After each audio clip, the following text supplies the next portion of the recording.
All right, so welcome to our next interview with Night Hacking at JFocus. I'm Stephen Chin, and with me I have Jim Manicode, and we are going to teach you how to secure your Java programming in 10 minutes. Disclaimer, this is not actually a security course, and any damage that results is from the practices we expound here, we're not liable for. We'll at least get the conversation started, Steve. Yeah, How's that? yeah, there we go. Okay, Jim, so tell us a little bit about what you do and who you are, and then we'll go through some of your security. Sure. My name's Jim Manico. I'm one of the board members of the OAuth Foundation. I'm an independent secure coding trainer. I teach developers around secure software design and development. And I'm from Hawaii. Aloha, everyone. Hello to my friends out there in the islands. You seem slightly underdressed for the Stockholm wintry weather here. Yeah, I mean, not so much into the thick jackets, gloves, or hats. I'm more into like the Hawaiian shirts and shorts and sandals kind of thing. Yeah. That's my preference. So you walk around town like this? No, actually, this is overdressed for Hawaii. I tend to have shorts, sandals, and yeah, that's how I tend to roll. Nice. Okay, so you said that you had 10 different secure practices you wanted to cover. Yeah, one of the projects I work with at OWASP, and as a quick note, even though I'm a board member of OWASP, I'm going to talk about an OWASP project.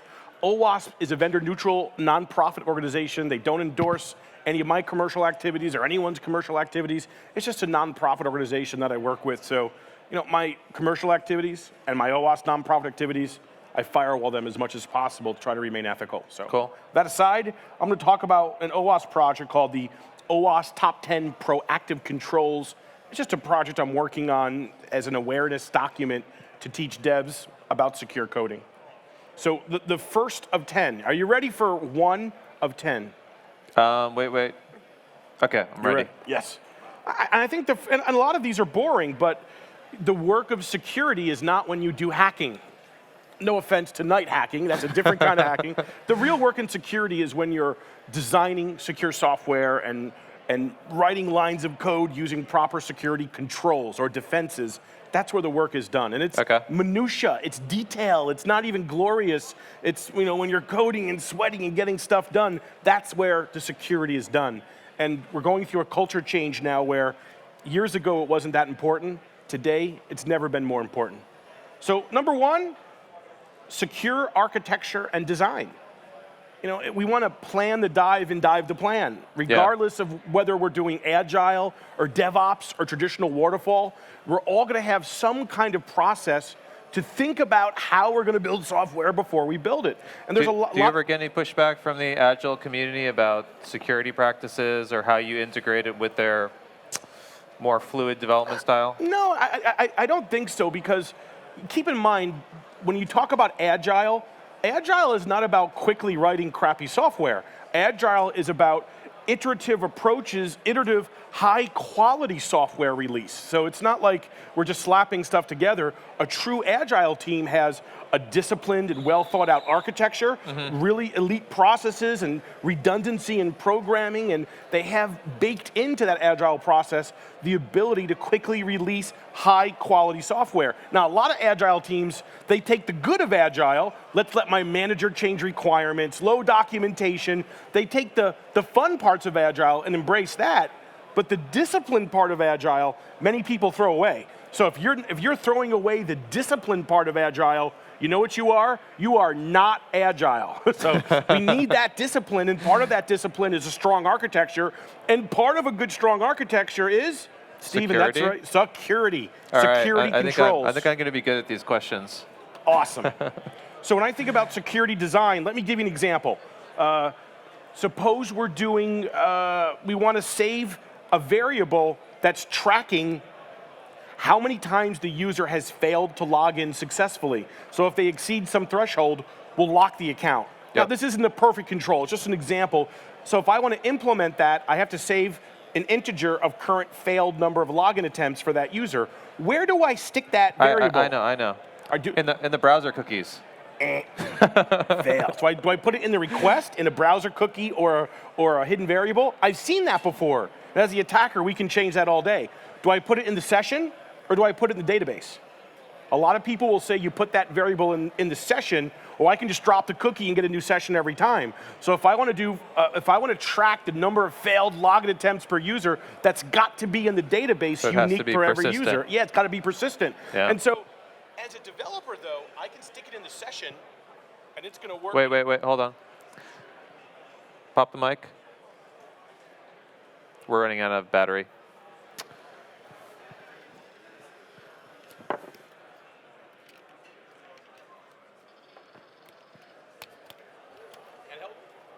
Now we're good.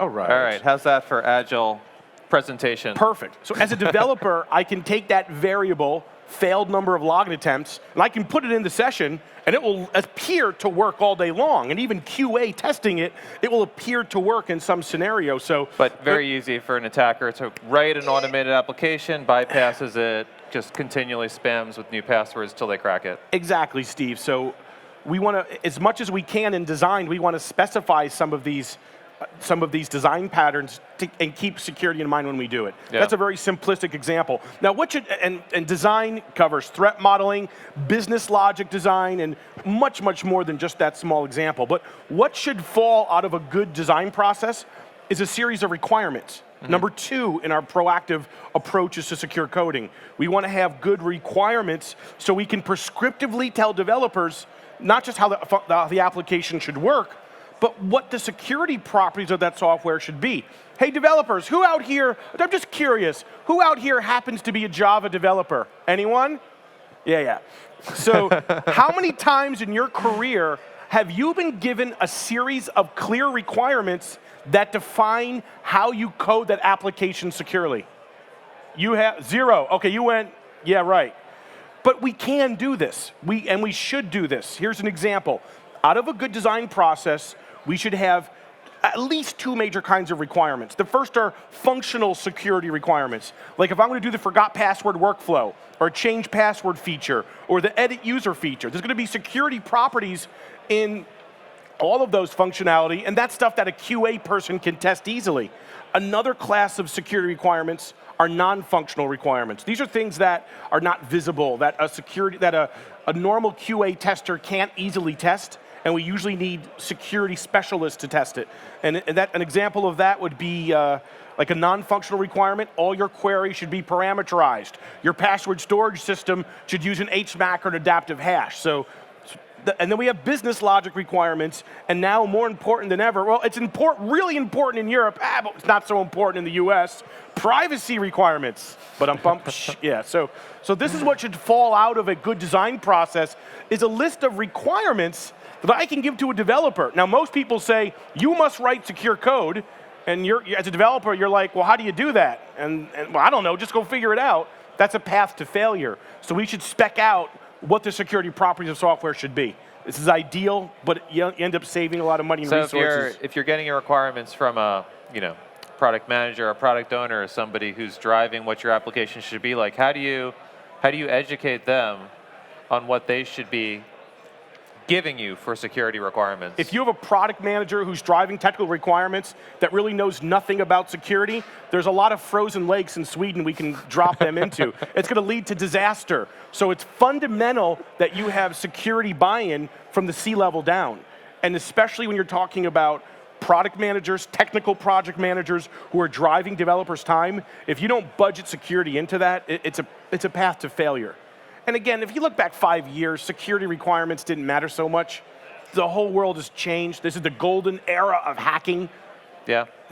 Security hacking, not just code hacking. We wear white hats on this show. Right on, right. I'm with you. I'm with you there. So yeah, that's the next thing, is good, prescriptive, functional, non-functional, business logic, and privacy-centric security requirements. Let's go to the next one. You ready? Yeah, ready. So number 3, Now we're getting a little bit more technical. We want to leverage the security features of our frameworks and good security libraries. If we find ourselves building our own custom input validation layer, if we find ourselves building our own custom output encoding library, if we're doing password storage from scratch every time we write code, it's a failure. So we want to have good, reusable, this is just normal OO, normal good development. Yeah, but it matters more for security because those are things which, if you're using an open source library, if it's getting people reviewing the code, if people are contributing security patches, then you don't have to do that yourself. Exactly, and it's difficult in the Java ecosystem to find good security libraries, I think. And so some of the ones that I work with at the OAuth Foundation is the OAuth Java Encoder project, the OAuth HTML Sanitizer project, the Apache Shiro is a good access control project. Google has a project called Keyzar, which is just one of the best crypto libraries in the Java ecosystem. And by leveraging these very well designed and well thought out and well maintained security libraries, it enables us to build secure software more efficiently and with long-term maintenance of those controls in mind as well. Cool. Let's move on. What's number 4? Let's charge on. And this is a giant topic: identity and authentication. This is something that individual developers doing day-to-day work should not be doing. There should be some kind of standardized layer standardized components that is custom to our business that we can roll out. This is a big problem for the Internet of Things because you have all these devices talking to back-end services, and they really don't know your identity. They're exposed to man-in-the-middle attacks, all sorts of ways you can exploit these. Yeah, we'll just use the Facebook login button on everything and you're good to go. I am kidding, by the way. No offense to Facebook, but it's a lot of the trends of consumer software is to use federated identity, the Facebook, Twitter, and other login systems. And for high security software, I'm not a fan. It's not the right way to go. Yeah. And so, so let's leverage what frameworks we can. Let's audit them well. Let's use them properly. It's gonna. Hold on.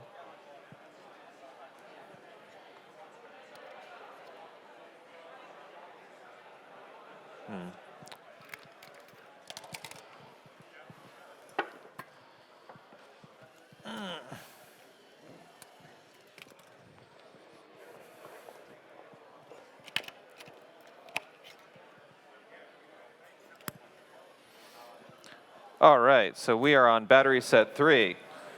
So some things I talk about when thinking about identity is when to do re-authentication. Yeah. Forgot password workflow, which I think a lot of folks get wrong. No password reset link, let's do it multi-factor style. Or things like how to store a password in proper form. And then we can get into OAuth and federation, SAML, and it's a very broad topic that we can spend all day talking about at least. Cool. What's number 5? Are we to 5 now? Access control. Access control. Authorization, access control. This is a layer that is probably one of the most difficult layers, I think, in complex software because there's no good standard on doing access control. And most languages, and I'm not just pointing at Java, I'm talking about the entire ecosystem of software engineering. Yeah, no, it's not built into the languages and the frameworks, and attempts to kind of glue it on top of your application ultimately are error prone. I agree, and a lot of the languages now standardize on RBAC, role-based access control, which is dead, which is a horrific pattern. I don't believe in it. And I don't want to attack Java at all or any language. It's what we depended on for many years.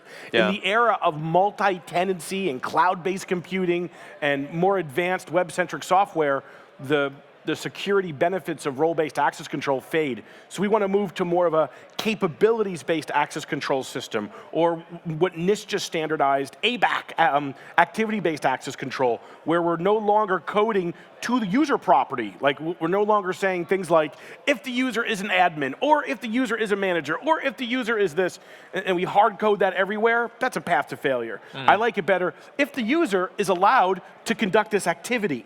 Now we're checking on what the user is doing and what data they're accessing, not who they are. Yep. We need to shift our whole thinking into these more modern access control models. I think Apache Shiro in the Java ecosystem is probably one of the earlier projects to really approach capability type access control very well. Now there's a critique there's a critique of this kind of thinking in that when you're doing role-based access control, you can just slap roles in from day one and make it work.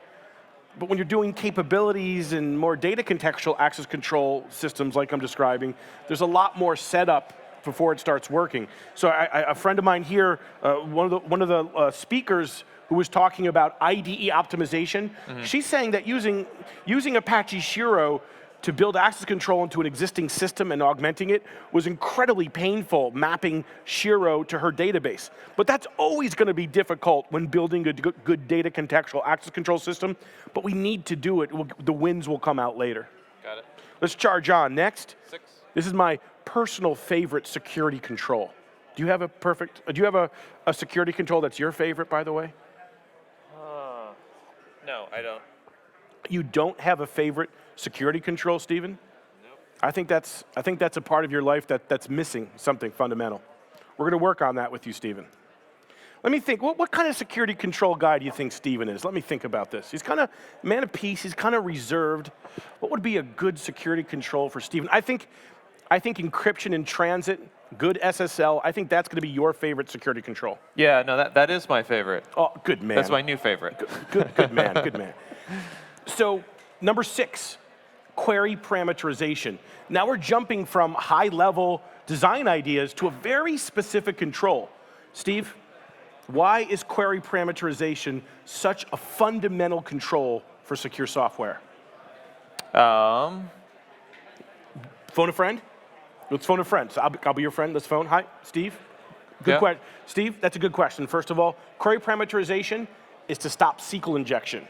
Query parameterization, using the prepared statement class in Java, it's the only way we can absolutely stop SQL injection attacks that modify database queries in our applications. It's a very... So I just phoned my friend in Hawaii, Jim. Right on. And it's the only way you can stop SQL injection attacks is to use query parameterization. Steve, that is exactly correct. Thanks. That is exactly correct. Well, I mean, you got to thank my friend Jim. He's awesome. Well, I know you're kind of you're a client-side guy. I've seen your book on FX, and I see you're on the client. I'm kind of more the back-end server guy, which is why the quality of the look and feel of my slides are so awful. So it's all good.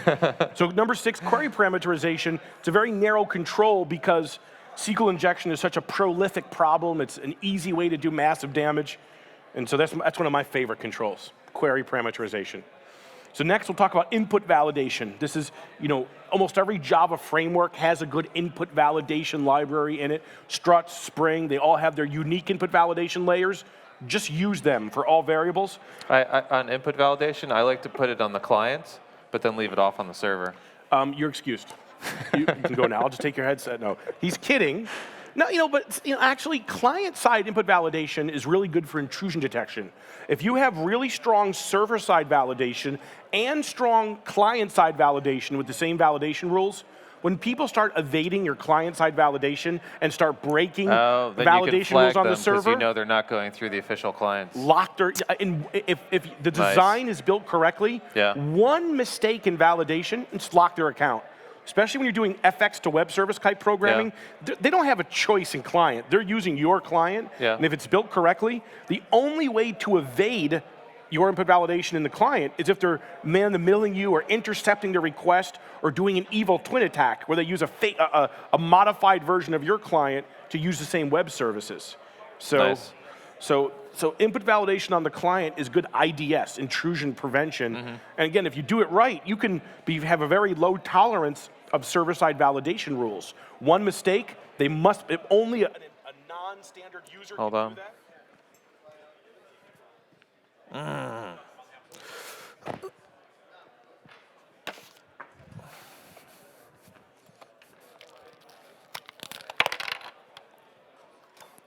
So I think Jim and I both have a new skill, and that is swapping batteries into headsets.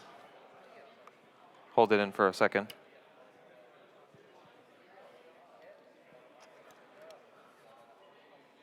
You should be good. Check.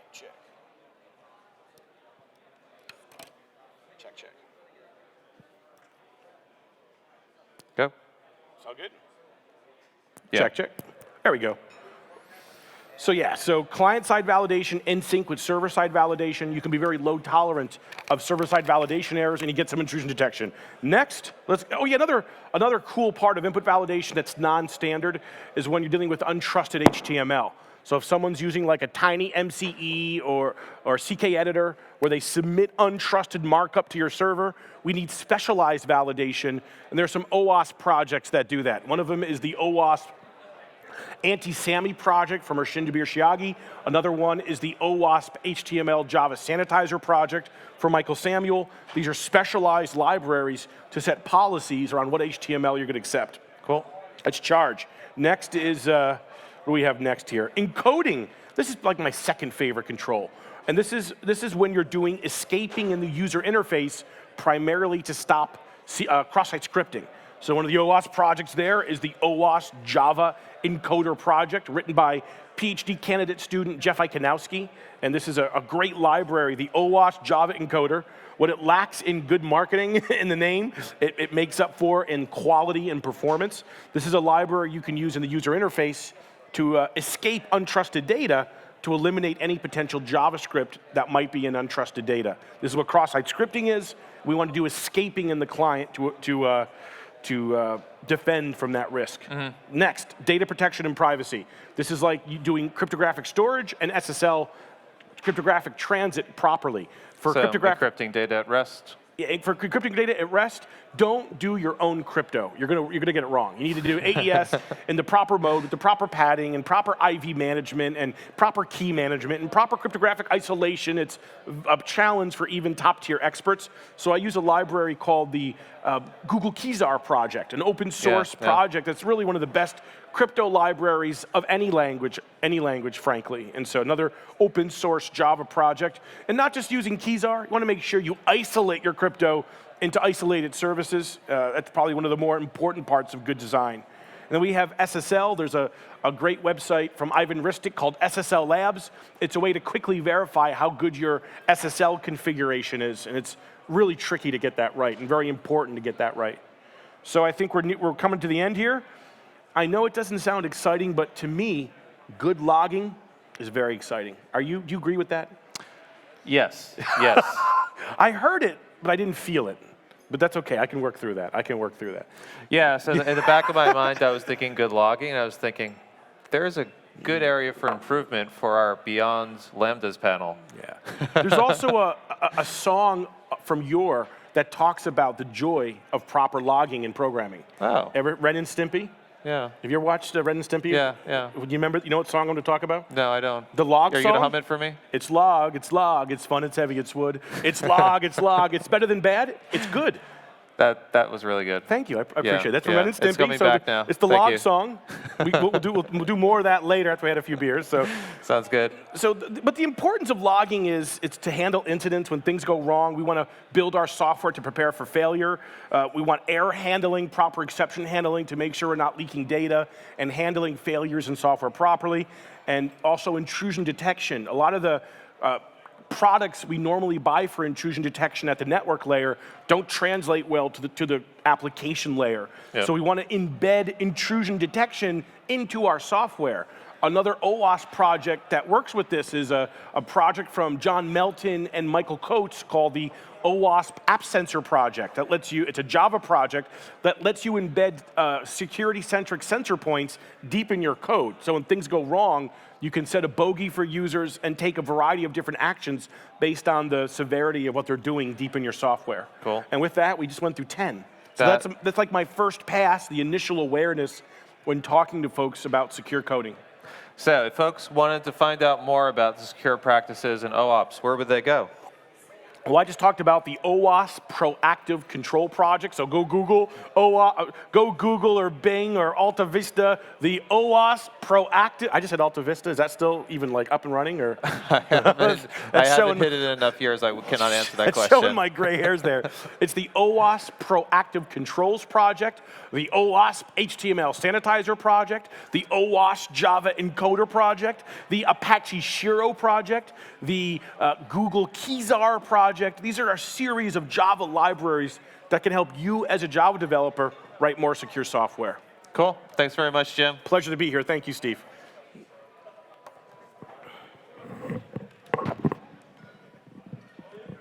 Okay.